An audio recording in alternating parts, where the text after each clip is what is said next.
हमने सीसी साहब को कहा कि आप 2024 के जो इलेक्शन को उसको आप क्वालिफाइंग लिस्ट क्यों नहीं मानते? भाई 24 में तो हमने वोट दिया, अब 25 में आप कह रहे हैं कोई डॉक्यूमेंट दो। तो ये हमने उनसे पूछा और हमने उनको बताया कि आपने 2024 में वो जो वोट डालने दिया, आप 25 में डॉक्यूमेंट पूछ रहे हैं, तो ये तो 2 क्लास ऑफ वोटर्स आपने क्रिएट कर दिया, जो आर्टिकल 14 का वायलेशन है। आप कोई रीजनेबल जस्टिफिकेशन नहीं दे पा रहे हैं।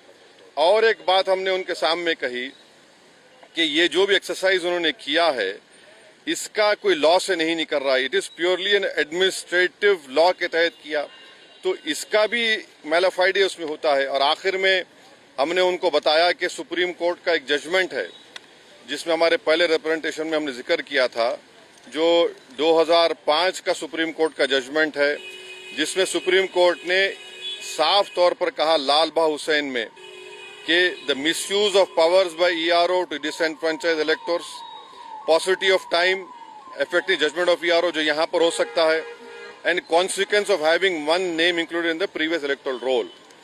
तो ये सब बातें हमने ईसीआई के सामने रखी हैं, क्योंकि उन्होंने 3 डेट्स दिए, before 87, between 87 and 2004 and after 2004। तो ये हमने कहा कि इससे अगर कोई इलीगल माइग्रेंट्स है मान लीजिए, तो 2024 में उनको वोट डालने का इख्तियार क्यों दिया आपने? उसका कोई तो डेटा होना चाहिए, क्वांटम रेशियो क्या होगा।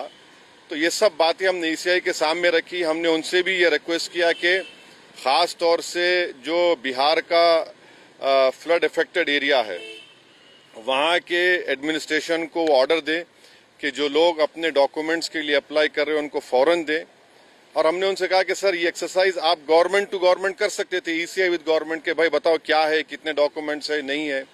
मगर मेजर रीजन ये है, मेजर हमको जो लगता है कि जो बिहार के नौजवान बाहर हैं, चाहे मुंबई में हो, दिल्ली में हो, हरियाणा में हो, पंजाब में हो, हैदराबाद में हो, उनके लिए बड़ी दिक्कत पेश आएगी। और अगर नाम उनका नहीं आएगा तो फिर उनको वोट डालने का इख्तियार नहीं मिलेगा। और फिर ये जो एक्सरसाइज को इलेक्शन कमीशन खुद अपने उसमें नोटिफिकेशन में कह रहा है कि ईआरओ और ईआरओ सिटीजनशिप एक्ट 1955 में कॉम्पिटेंट अथॉरिटी को बोल सकता है। अब जिसका नाम नहीं आएगा वो तो अपना वोट भी खो देगा, उसके लाइवलीहुड का भी उसको एक नुकसान हो जाएगा।